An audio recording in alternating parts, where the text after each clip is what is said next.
सर्वांना रामकृष्णानी जय श्रीराम। आज आपल्या अनुष्ठानाचा 5वा दिवस आहे। खूप सुंदर आपण श्रवण करताय। प्रभू हनुमंतरायाला आपण सगळे आनंद देताय। प्रभू हनुमंतराय भगवान रामाच्या चिंतनामध्ये अजूनही तल्लीन आहेत। आपल्या सर्वांवरती छत्रछाया धरून आहेत। राम नामाचं चिंतन केलं प्रभू हनुमंतरायाला खूप आवडतं आणि हनुमंतरायाचं नाव घेतलं की रामाला आवडतं। राम आणि हनुमंतराय वेगळे नाहीये, शिव आणि विष्णू वेगळे नाहीये। म्हणजे भगवंताचे अनंत रूप आहेत, अनंत नाम आहेत भगवंताचे। फक्त त्या भक्ताचा भाव असला पाहिजे, श्रद्धा विश्वास असला पाहिजे आणि त्या भक्तानं प्रेमानं ते स्वीकारलं पाहिजे, चिंतन केलं पाहिजे। आपण ओंकार करूया। सर्व सर्व बसा। रेडी आहे सगळे? दोन्ही हात आपल्या मांडीवरती ठेवा। ध्यान मुद्रा घालून आपलं बसायचं। मी महामंत्राचा उच्चार केला की आपण सगळ्यांनी गुरुदेवांच्या पाठीमागे उच्चार करायचा।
शांति शांति शांति। ओम शांति शांति शांति। ओम शांति शांति शांति। ओम शांति शांति शांति। ओम शांति शांति शांति। ओम शांति शांति शांति। सर्वांनी हळूहळू डोळे उघडायचे। जय श्री खूप सुंदर। हनुमंतरायाच्या चरण कमलामध्ये आपण राम नामाचं चिंतन करत आहात, श्रम करत आहात। निश्चित प्रभू त्यांच्या दिव्य दृष्टीनं, त्यांच्या करुणामय दृष्टीने आपल्याकडे पाहणार आहे आणि जे उर्वरित आपलं आयुष्य आहे ते आयुष्य सुंदर मंगलमय आपण जगणार आहात। अनुष्ठानाच्या माध्यमातून एक मानवतेचा बोध, आपण एक मानवतेचा मार्ग आपण दाखवत आहात। अतिशय शिस्तबद्ध आपण सगळ्या गोष्टी करत आहात।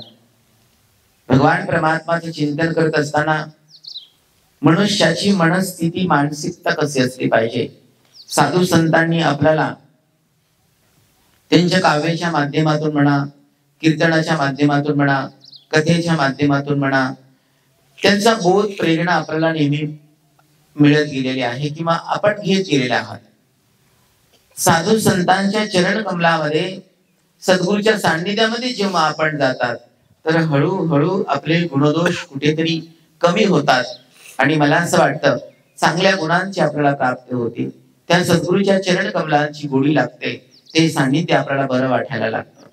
जोपर्यंत मनुष्याचे विकार जात नाहीये तोपर्यंत तो सात्विक होऊ शकत नाहीये. काही आपण बोललं, एखादं हिताचं सांगितलं, ते कुटुंबातले असो आध्यात्मिक असो, आध्यात्मिक गुरुवर्यांनी जरी आपल्याला सांगितलं आणि ते आपल्या बुद्धीला विवेकाला पटलं नाही तर आपला राग येतो. घरातल्या माणसांनी जरी आपल्याला काही थोडं काम सांगितलं तरी आपल्याला राग येतो.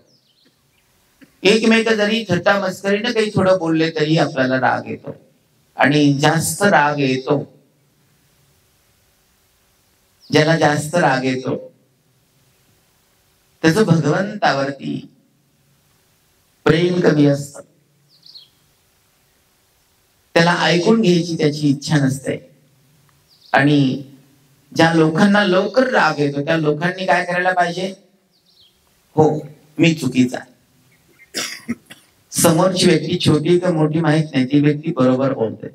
आणि जो आपल्या मध्ये डोकावून बघतो आणि आपल्या चुकांना तो कबूल करतो आणि चांगले वागायचे प्रयत्न करत असतो, हो, थेंबे थेंबे तळे साचे, आणि तो महात्मा बनतो. हो, ही फार मोठी प्रोसेस आहे, तुम्हाला सहज वाटत असेल. काही लोकांचं असं म्हणणं असतं, मी बरोबर आहे, माझ्या ठिकाणी मी बरोबर आहे, मी बोलतो ते बरोबर आहे, मी सांगतो ते बरोबर आहे. पण जगामध्ये देवाच्या सृष्टीमध्ये एकमेव बरोबर जर कोण असेल तर फक्त आणि फक्त तो निर्विनिराकार सच्चिदानंद स्वरूप आहे, ज्याने शरीर धारण केलेलं नाहीये. ज्याने शरीर धारण केलेलं आहे त्याला शरीराच्या व्याधी आहेत. आणि तो माणूस बरोबर असू शकत नाही. मी माईक हातात घेऊन बोलतोय म्हणजे मी बरोबर आहे का? तर नाहीये. मी पण पूर्ण बरोबर नाहीये, कारण मीही माणूस आहे, मी काही देव नाहीये. मी पण माणूसच आहे, माझ्याकडूनही काही चुका होत असतील, माझ्याकडून पण काही चुकीचं बोलल्या जात असेल. जगामध्ये ज्याने शरीर धारण केलेला आहे, जो देवाचे श्वास घेऊन जो जगतोय, देवाच्या कृपेनं जो जो जगत आहे, तो पूर्ण नाहीये. मग पूर्ण कोण आहे? वेदांनी वर्णन केलंय. ओम पूर्णमदः पूर्णमिदं पूर्णात् पूर्णमुदच्यते पूर्णस्य पूर्णमादाय पूर्णमेवावशिष्यते. ओम शांती. पूर्णातून गेल्याच्या नंतर पूर्ण शिल्लक राहतो, तो भगवान परमात्मा आहे, एकमेव. आता विचार करायची गोष्ट आहे, आपल्या सगळ्यांना त्या सतसत विवेकाने सद्गुरूची वाणी श्रवण करायची, सतसत विवेकाने भगवान परमात्माचं नामचिंतन करायचंय. त्या सतसत विवेकाने हे जे अनमोल देह भगवंतानं दिलेला आहे तो आनंदात घालवायचा आहे. मग आनंदात कसं राहायचं? जर कोणी रागानं बोलत असेल तर खूप आनंद आहे, कोणी अपमान करत असेल तर खूप आनंद आहे. इतके बिझी आनंदामध्ये राहा, इतके बिझी राहा की छोट्या छोट्या गोष्टींकडे लक्ष देऊ नका. छोट्या गोष्टींकडे जेवढं लक्ष द्याल तेवढे छोटे व्हाल. छोट्या गोष्टींकडे जेवढे लक्ष द्याल तेवढे छोटे व्हाल. मोठ्या गोष्टींकडे जेवढं लक्ष द्याल तेवढे मोठे व्हा. संतांचा नमस्कार करायचा असेल तर खाली बघा, आणि निर्भय जीवन जगायचं असेल तर सूर्याकडे पहा, आकाशाकडे पहा. आनंदीमय जीवन जगायचं असेल तर आतापर्यंत मी किती जगलो, कसा जगलो, आणि इथून पुढे मला कसं जगायचंय हे मी स्वतः निर्णय घेणार आहे. प्रत्येकाचं पर्सनल लाईफ असतं, प्रत्येकाचं वैयक्तिक जीवन असतं.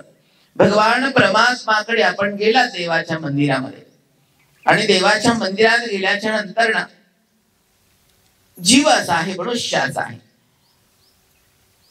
आपण देवाच्या मंदिरात गेल्याच्या नंतर आपल्याला भगवंतही दिसतो, आणि भगवंताच्या परिसरामधलं जे मेंटेन ठेवायचं असतं ना, ती दानपेटीही दिसते. मंदिराचं लाईट बिल भरलं आहे, पाणी बिल भरलं आहे, आजूबाजूचे स्वच्छतेचं सगळ्या गोष्टी आल्या त्याच्यामध्ये. आपण प्रपंचिक लोक आहात, संसारिक लोक आहात, अनुभवी आहात, आणि मला असं वाटतं 20-25 वर्षापासून गुरुदेवांच्या सान्निध्यामध्ये आपण सगळे आहात. ती दानपेटी दिसल्याच्या नंतर आपल्या मनामध्ये, आपल्या पॉकेटमध्ये, खिशामध्ये जेवढ्याही मोठ्या नोटा आहेत, मनुष्य देवाच्या दर्शनाला गेलाय आणि जेवढ्याही मोठ्या नोटा आहेत त्या बाजूला करतो. मुद्दाम माईक वरती मी बोलतोय, माझा आवाज सगळ्यांना ऐकू गेला पाहिजे. हो, आणि तो 1 रुपया शोधतो. मोठी नोट आली की देवाला नको, साधूला नको, गुरुला नको, देवाच्या दर्शनाला गेलेला आहे. आणि मग दानपेटीमध्ये 1 रुपया शोधून टाकतो आणि भगवान परमात्मा त्याच्याकडे पाहत असतो. भगवान परमात्मा, किती मोठं प्रेम आहे दादा तुझं, किती आस्था मोठी आहे तुझी. हो, गुरुदेवाचा नमस्कार करायचा पण बागातले पेरू मागायचे नाहीये. नमस्कार करायचा पण आंबे मागायचे नाहीये. नमस्कार करायचा पण द्राक्ष मागायचे नाहीये. नमस्कार करायचा पण तंबाटे मागायचे नाहीये. नमस्कार करायचा पण गुरुदेव तुमच्याकडे खूप बरं वाटलं, पण खिशाला 1 हात आहे. एखादा रुपया पडला गुरुदेवांच्या समोर, वाकून नमस्कार करतात तर ते गुरुदेवाला द्यावा लागेल. पण काही लोक खूप सज्जन आहेत, उचलतात आणि परत खिशामध्ये टाकतात. फार सज्जन लोक आहेत. आणि मग नमस्कार करायला जाणारा तो नमस्कार करत असताना जर तो 1 रुपया नोटा शोधत असेल तर कोण्या भावनेने, कोणत्या मेंटॅलिटीने तो नमस्कार करत असेल. सज्जनांनो, मला या गोष्टींबद्दल अजिबात बोलायचं नाहीये, पण मी अशा व्यासपीठावरती आहे की समाजाला एक योग्य दिशा दाखवण्यासाठी मी या व्यासपीठावरती आहे. समाजाला प्रबोधन करण्यासाठी या व्यासपीठावरती आहे आणि समाजाला माझ्या सनातन मानवता धर्माचा प्रचार आणि प्रसार करण्यासाठी या व्यासपीठावरती मी आहे. हो, आईनं जर छोट्या मुलांना मामाशी कसं बोलायचं, मामीशी कसं बोलायचं, चुलत्याशी कसं बोलायचं, काकीशी कसं बोलायचं, हे सर्व नात्यांना, नमस्कार गुरुवर्यांचा कसा करायचा, शाळेत कसं जायचं, सगळ्या गोष्टी जी आई वडील शिकवतात आणि त्या छोट्या चिमुकल्यांना आई वडील सर्वस्व वाटत असतात. हो, छान मुलं शिकतात, जास्त मुलं मम्मीच ऐकतात आणि पप्पा जर खूपच धाक देत असतील तर मग पप्पाच ऐकतात. माझं सांगायचं तात्पर्य आहे की मी जी गोष्ट सांगत असेल तर ती ही गोष्ट एक मानवतेला धरून आहे. मला असं नाही म्हणायचं दानपेटीमध्ये खूप पॉकेटमध्ये जेवढे पैसे असतील तेवढ्या मोठ्या नोटा टाका किंवा नमस्कार करा किंवा खूप दान धर्म करा. मला असं नाही म्हणायचं, पण मंदिरमध्ये जाऊन पाकिटातले पैसे मोजणारा आणि छोट्यातलं छोटं नाणं देवापुढे टाकणारा तो किती मोठा आध्यात्मिक असेल. एक तर टाकू नका, देवासमोर पाकिट काढू नका, जा नतमस्तक व्हा, लोटांगण घ्या आणि सांगा की देवा ज्या दिवशी पात्र बनवशील ना त्या दिवशी मी दान करेल. प्रोसेस आहे. हो, आपण सद्गुरूच्या चरणी येतात. काही लोकांना अजूनही सद्गुरूंचं पूजन करता येत नाहीये. विशेष वाटतं, मी नेहमी सांगत असतो, सद्गुरूचं पूजन येत नाहीये आणि सद्गुरूच्या समोर आल्याच्या इकडच्या पाकिटामध्ये हात घालता, इकडच्या पाकिटामध्ये हात घालता. अरे बाबा, समोर कशाला एवढं नाटक करतोस? बरोबर आहे, कारण की सद्गुरूचं पूजन करायचं तर पहिली तयारी करून ठेव ना. सद्गुरूच्या समोर कशाला सांगतो की मला सगळ्यात छोटं नाणं तुम्हाला द्यायचंय गुरुदेवा, तुमच्या प्रती एवढीच माझी श्रद्धा आहे, तुमच्या प्रती एवढाच माझा भाव आहे. जो भाव आहे तो अगोदर तयारी करून ठेव ना. सद्गुरूचं पूजन करत असताना कोणीही पाकिटामध्ये हात घालता कामा नाहीये, कोणी खिशात हात घालता कामा नाहीये, बायकोकडे डोळे वाचता कामा नाहीये. कारण पैसे तुमच्याकडे, त्या माऊलीकडे कशाला डोळे वाचता? तुमच्या पॅन्टाला शर्टाला एवढे 4-4, 5-5 खिशे, पॉकेट त्याच्यामध्ये, आणि ती बिचारी माऊली तुम्ही जेवढा दक्षिणा द्याल तेवढंच देईल ना. कारण पगार तुम्ही कमवता. मी अभ्यास करतो प्रत्येक गोष्टीवरती आणि मग मला असं वाटतं ना की हे बोलायला पाहिजे आपल्या लोकांना. तर सद्गुरूचं पूजन करत असताना पहिलं ताट ओवाळतात, मग हार टाकतात, मग शाल टाकतात. अरे बाबांनो, पहिलं महावस्त्र गुरुदेवावरती टाका, आचार्यांवरती टाका, नंतर फुलाचा हार घाला, त्यांना गंध लावा, चरणी फुलवा.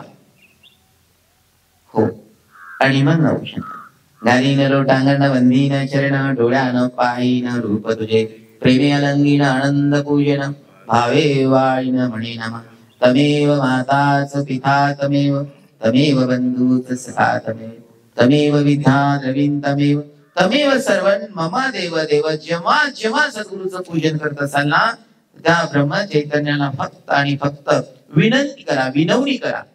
सद्गुरु तुमचा दक्षिणावरती अजिबात नाहीये. देव तुमच्या दान पेटीसाठी अजिबात बसलेला नाहीये. जी ही गोष्ट लागते ना ती माणसाला लागते. संत, साधू, महात्मे आणि भगवंत ह्या सगळ्या गोष्टींच्या पलीकडच्या आहेत.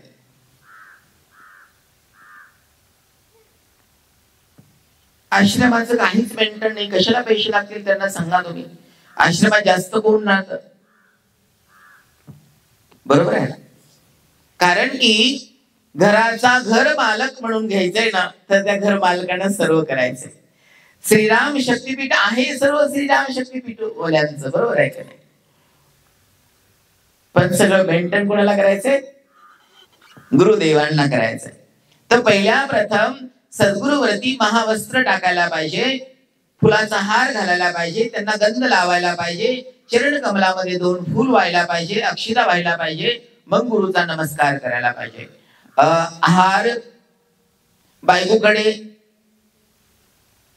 नारळ त्याच्याकडे, ताट इतर कोणाकडे. मी कोणासाठीच बोलत नाही, फक्त आरतीवाल्यांसाठी बोलतो. कारण की आरतीवाले रोज गुरुदेवांचं पूजन करतात आणि आरतीवाले पूजन करता करता, आरती करता करता तुम्ही, मी आणि हनुमंतराव वेगळे नाहीच, अजिबात वेगळे नाहीये. मी हनुमंतराला सांगितलेलं आहे, प्रभू ज्याही लोकांनी आरती केली आहे, जे लोक आरती करत आहेत सज्जन, त्यांनी सगळ्यांनी भगवे कपडे धारण केलेले आहेत. जरी तुम्हाला ते पॅन्ट शर्ट मध्ये दिसत असतील, पण अंतकरण भगवा आहे. त्यागाशिवाय आरती कोणी करू शकत नाहीये. आरती बंद पडली की समजायचं परत जे जुने कपडे होते ना परत घातलेत, जे नाटक केलेले कपडे होते ना परत आम्हाला आणून दिले, दान केले. बरोबर आहे का नाही? हो, सोपं नाहीये, बिलकुल सोपं नाहीये. अध्यात्मामध्ये सद्गुरूच्या चरणी नाटक करणं, देवाच्या चरणी नाटक करणं अजिबात सोपं नाही. जेव्हा आपण कोणासमोर नकली नकली नाटक करतात तेव्हा समोरचा जो भाव असतो तो स्वतः आपल्या मनाला कुठेतरी आठवण करून देत असतो. माणूस कधीच पूर्ण खरं बोलत नाही, पण तो त्याच्या मनाशी खरं बोलत असतो. अरे बापरे, मी गुरुदेवांच्या समोर किती नाटक करतोय. हो, मी असा नाहीये.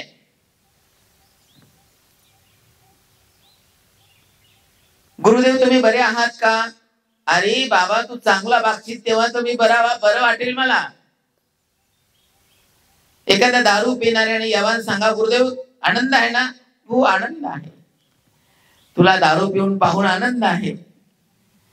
म्हणजे अनुष्ठानामध्ये आपण मार्गदर्शन काय केलं पाहिजे? अनुष्ठानामध्ये आपण आपल्या लेकरांना, आपल्या कुटुंबाला, आपल्या परिवाराला एक सत्याचा मार्ग दाखवत असताना आपण सत्यच वचन बोलले पाहिजे. समाजाला ते पूरक आहे, समाजाच्या हितार्थ आहे, समाज त्याने सुधरेल, योग्य मार्गाला लागेल. भगवान परमात्मा तो विराट पुरुष, तो सूक्ष्म पुरुष, तो चैतन्य पुरुष, तो व्यापक पुरुष, तो दिव्य पुरुष, तो महापुरुष सहज प्राप्त होईल का? सहज तुमच्याकडे येईल का? मला पाणी द्या, मला जेवण द्या, मला दक्षिणा द्या, पाकिटामध्ये का बरं हाल घालताय, छोटी नोट का बरं करताय? तो श्रीमंत योगी आहे, जगाचा श्रीमंत भगवंत आहे. त्याच्याशिवाय झाडाचं पान हलत नाहीये. माझ्या माऊल्यांना अनुष्ठानामध्ये मला एवढंच सांगायचंय, प्रत्येकीच्या दारामध्ये तुळस असली पाहिजे.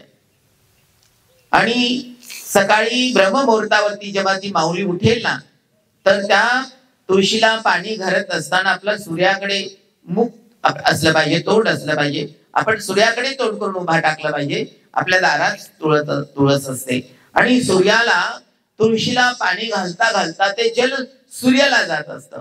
आणि तुळशीच्या पानावर वेगवेगळ्या प्रकारच्या देवता. तुळशीच्या बुडाशी प्रत्यक्ष भगवान विष्णू आहे. तुळशी लक्ष्मी आहे. तुळशीच्या आजूबाजूला त्या भगवान महाविष्णूचं आणि माता लक्ष्मीचं दर्शन करण्यासाठी आणि निरोगी होण्यासाठी अनंत देव देवतांनी तीर्थ असतात. माझी माऊली कोणतीही आरतीला येऊ, त्या तिने तुळशीला पाणी घालायला पाहिजे, तुळस सुकायला नाही पाहिजे. हो, तुळशीला दिवा लावा किंवा नका, तीच प्रकाशमय आहे. अगरबत्ती लावा किंवा नका लावू, ती एवढी सुगंधी आहे.